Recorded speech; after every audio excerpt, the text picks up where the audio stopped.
folk and the boring gender. Right, now, before I get started, I do have a little favour to ask all of you, which I'm aware is a bold move of a comedian who's been on stage 15 seconds and told a grand total of 0 jokes. Don't worry, there's more where that came from. I'm about to ask you all a question. Right, now, a little peek behind the showbiz curtain here. I already know the answer to that question. But that's not what I want to hear. Right, so if you're going to do me a massive favour, for the next 20 minutes or so, just pretend, right, that everything that is currently happening in the world isn't. That would be amazing. Do you reckon you're up for that? Yeah, so bearing that in mind, XS Malarkey, how the fuck are we doing tonight? Thank you. I like my audiences like I like my men. Good at lying on command. I like my audiences like I like my men. I'm not getting out of bed unless there's at least 30 of them in the room. I like my audiences like I like my men. More when they're not cisgender. Good evening. So let's probably introduce myself just in case there's anyone in here who doesn't currently know who I am. And if that is you, I do apologise. I am about to change that. There are no refunds you cannot escape. So good evening, my name is Johnny, short for androgyny. No, it isn't really. That's what it is. What that is, right, it's a bit of comedic deception I decided to try out as part of this new thing I'm trying called stand-up comedy. I reckon it'll catch on, honestly. Basically, what it is, right, is I say things that aren't actually true, but with enough confidence that you feel like it might be true, in order to solicit a desired reaction from you. Right, which, if anything, makes me overqualified to stand as a candidate for Reform UK. But no, it's not actually short for androgyny. What that is, that's just a little play on words about the fact that I've come to XS Malarkey tonight dressed like the shop window dummy of an abandoned and possibly haunted Claire's Accessories. And the name Johnny sounds a little bit like the latter 2 syllables of the word androgyny if you pronounce it wrong. Androgyny, of course, which is defined by the Oxford English Dictionary as something that is neither feminine nor masculine, is defined by the Merriam-Webster Dictionary as something that combines aspects of masculinity and femininity, and is defined by UrbanDictionary.com as confusing. You still would. So, yes. Yes, good evening. Yes, I'm Johnny. I'm one of these transgender women we have now. Well, I say transgender woman. That's how I define myself for tax purposes. What do you mean I owe HMRC money? I'm literally just a girl. It's hysteric misogyny. I'm already getting paid less. My full gender description is non-binary trans feminine, which, if you don't know what that means, essentially I'm a trans woman who is pretentious. In an independent theatre bar in central Manchester, get out of here. I used to define myself just as non-binary, and I used to always say that the reason for that is because while you're not all 1s and 0s, I'm a fucking 9. I have since that moment actually come out as a 10, so I've come full circle.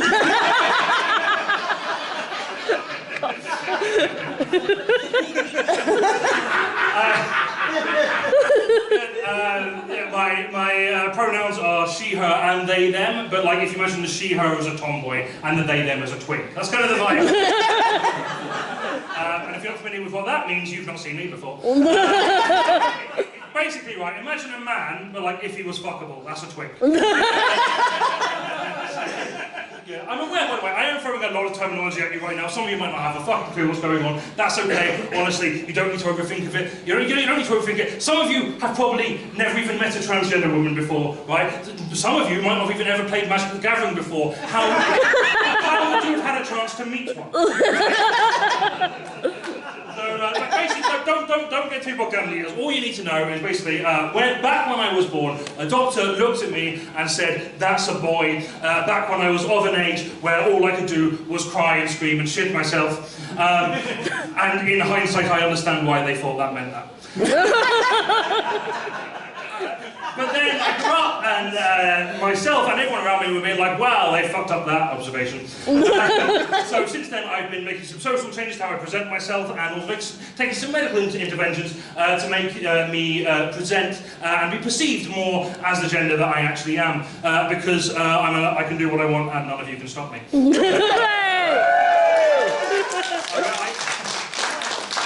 I will grow tits and then you'll be sorry.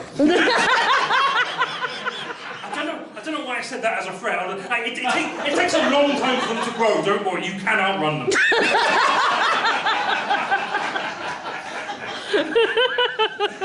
Yes, I'm a transgender woman. I have been out as transgender for a couple of years. Well, when I was transgender woman for a couple of years, out as non-binary for a lot longer before that. But I have kind of always known for quite a long time before that that I was transgender.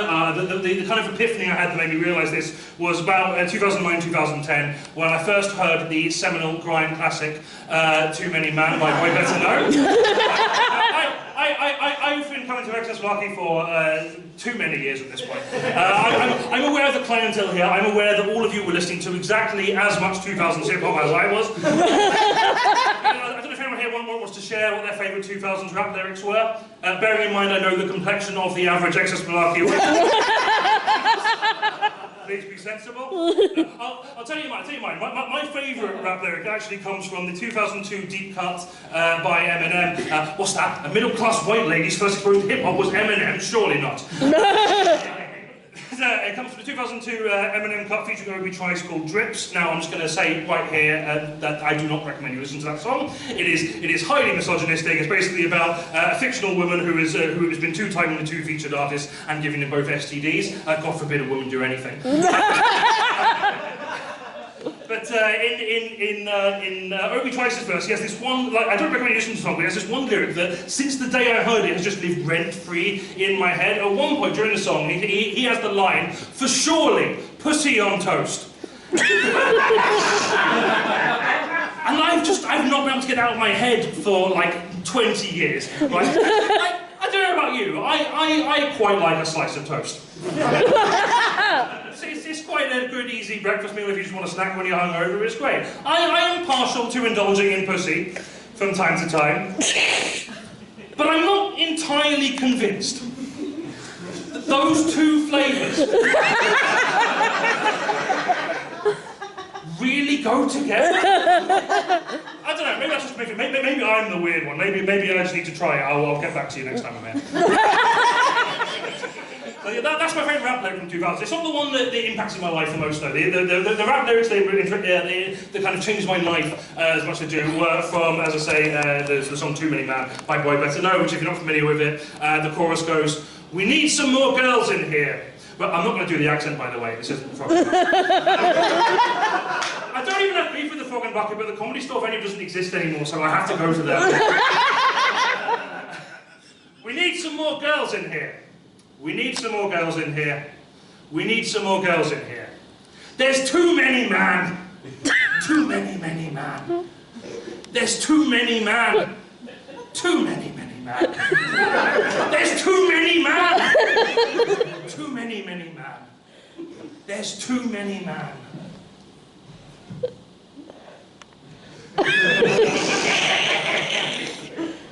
It's too many man. And I remember exactly where I was when I heard those lyrics, and it moved me, honestly, and I swore from that day forward that I was going to be a part of the solution. And not the problem. In many ways, it was quite ahead of its time, honestly. I mean, this was back in 2009, calling for more gender diversity within a space. You can't do that these days, you'll just be called woke. It did get me thinking, though, because, like, this is a problem. Like, I don't know how likely this problem is to come up in the context of a comedy club, but just imagine, right, you're ever in a situation where there are too many men. What what would be the ideal solution? Because you'd think, right, the ideal solution to that problem would be to invite more women to whatever the situation is. And, you know, that's a good thing. I'm in favour of that. I endorse inviting more women to more things. I think that's a good thing to do. But it's not necessarily the most efficient way to tackle this problem, is it? Because, like, the song doesn't define exactly what too many man is, by the way. So let's just assume, for the sake of argument, that too many man in this situation is a ratio of 3 man to 1 woman, right? That is too many men.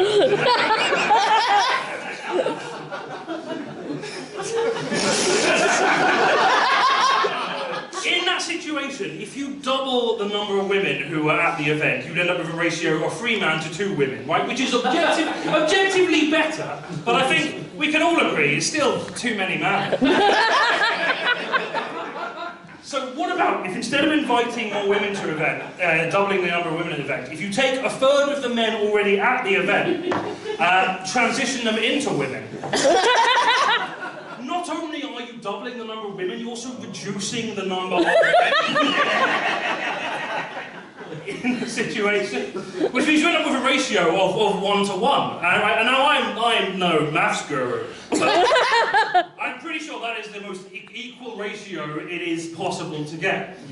Right? To get the same ratio by inviting more cis women to an event, you would need twice as many cis women as you would trans women, right? Which goes to prove once and for all why mathematically us trans women are twice as good as cis women.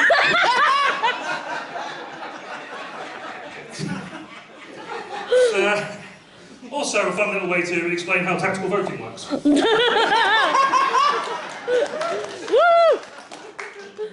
God, what the fuck am I talking about? Push your toast in that bit. Being transgender in 2026 is it's not always a vibe of real view besties. Being transgender in 2026 feels a lot like a lot of the most rich and powerful influential people in the world simultaneously want to hunt you for sport, but also disqualify you from that sport for having a biological effect.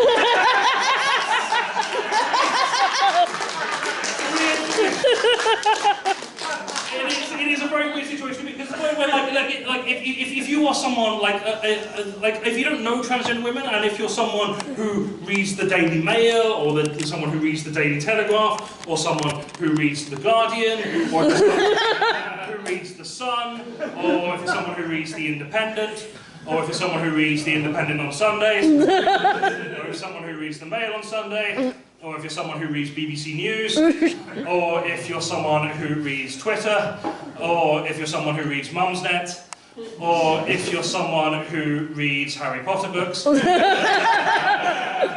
if you're someone who reads the bathroom graffiti in Graham Linehan's local pub.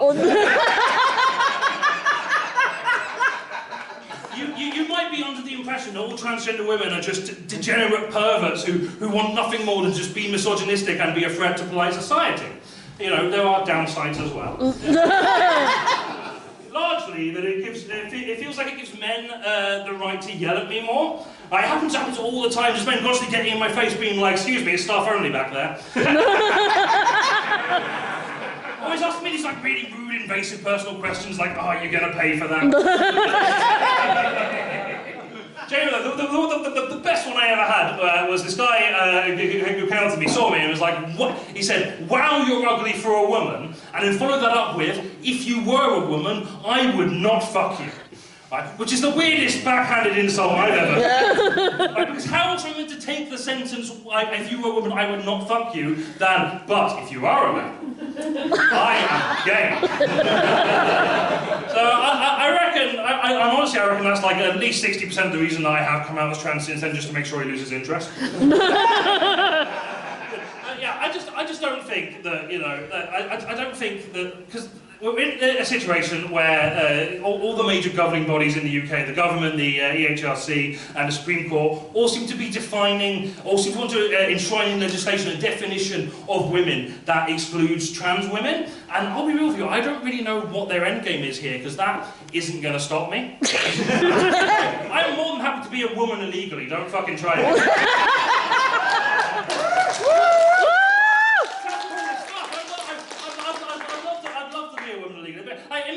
Imagine trying to call the police on me just fucking being a girl. Oh, police, send someone out quick. Oh, there's a woman here. No, sorry, actually, common misconception. It's not actually 2005 anymore, that is allowed. No, you don't understand, it's an illegal woman. Oh, right, okay, well, as long as none of you are trying to fuck her, I think that's also fine. Not like Epstein illegal, like, I think this is a woman who at some point either has or used to have a penis. Oh shit, why didn't you say so? Get the fucking SWAT team in. And for God's sake, make sure she doesn't enter any toilet cubicles with fully lockable doors. And make sure there's no children in a 500-yard radius. I just think that, I don't think that biological sex, as they're defining it, is necessarily the best way to define women, or to segregate gendered spaces like bathrooms, changing rooms, or Games Workshop. They're trying to define it by biological sex, and they're trying to define it by sex, and if they're trying to define it by sex, that's brilliant. I'm having loads of the stuff. If anything, I'm overqualified. You know how I know that I'm a real woman? Because a man has never made me come either. and if that joke pisses anyone off, I will be behind the bins in like 10 minutes time.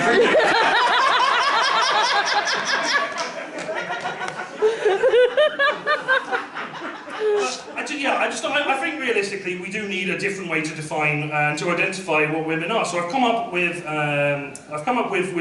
6 criteria. No, I don't want to add that to my home screen, thanks. If you say I had you open, that would have been great. To save this awkward bit. I don't think that that's the best way to define women. So I've devised my own model, what I think is more accurate than trying to measure anyone's hormones, anyone's chromosomes, or anyone's genitalia. So there's 6 things I think you can look at when it comes to an individual you're not sure of their gender. If you ask yourself these 6 questions, you will have a near foolproof answer on whether these people are women or not. Where the fuck are you?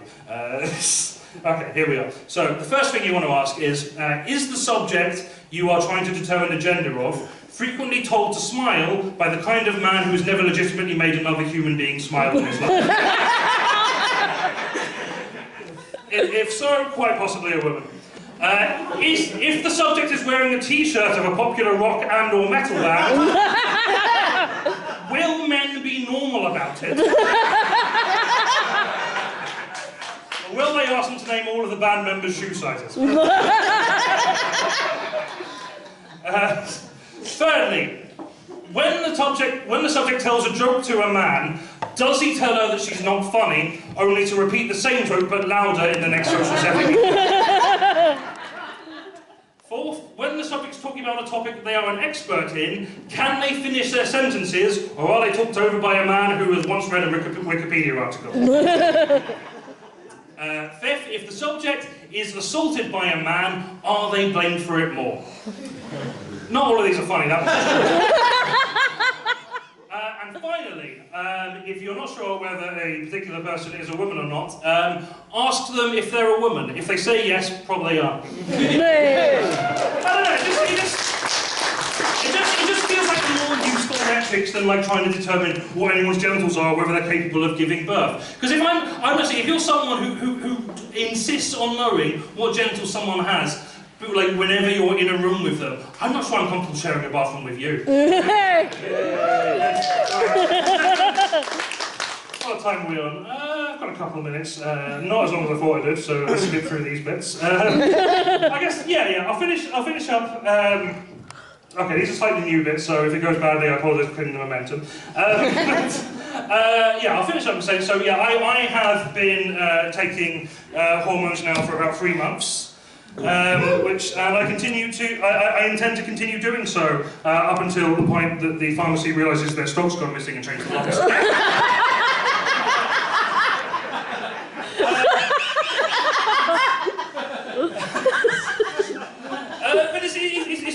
it's been doing interesting. I'm going to taken very long. You won't necessarily notice any physical changes so far, but there have been kind of internal changes that I have been feeling that have been. It's weird. Like even the negative ones are weirdly kind of validating in a specific way. Like within a week of starting to take hormones, I can't regulate my body temperature anymore. That's the thing that happened. I have been sweating my tits off in the middle of January, and that's the opposite to what I signed up for. Right? I get heart palpitations now. That's a thing I never experienced before. Turns out, for those of you who don't know, being a woman is just like having all the symptoms that you're meant to check, that you're meant to go to a doctor immediately in case you're about to die, but also that's just your standard state of being. It's very strange. And it's been impossible for me to like regulate my mood. My mood swings are fucking wild. I will go from bawling my eyes out to nothing in particular, to being fucking put a baby in me horny for 45 minutes, and then sex repulse for the next 48 hours. It is delightful. I would not change it for the world. But it's been really firming away because I kind of talk about these things with the cis women in my life, and it's all been like, yeah, that sounds about right. Welcome to womanhood. And it is.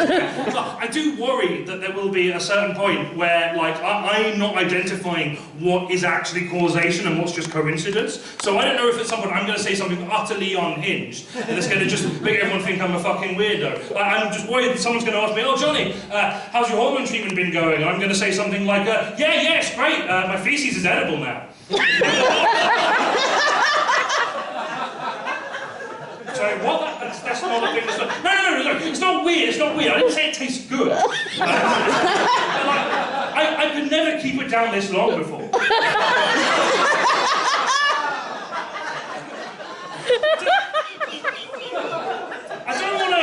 Johnny, I don't want to dismiss all the societal transphobia and like trans exclusion that you've been experiencing throughout your life. But have you considered that maybe this has something to do with the reason that other women don't like shaving after you?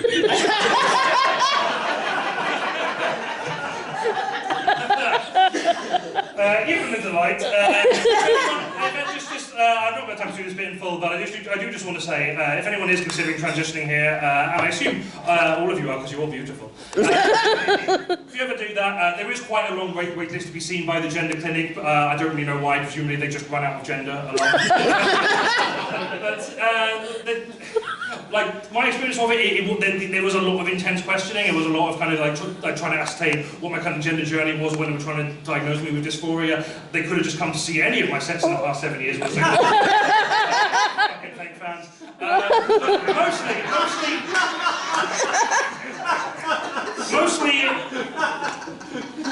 Mostly it went okay, right? But towards the end of my set appointment.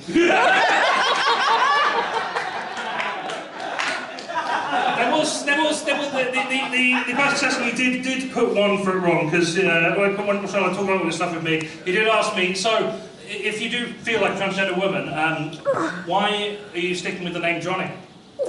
So I said, well, you're not gonna fucking believe this. You're Johnny because it's short for androgyny. And then he scribbled something down, and whatever it was, it must have got me my diagnosis. So I can only assume it was just too annoying to be cisgender.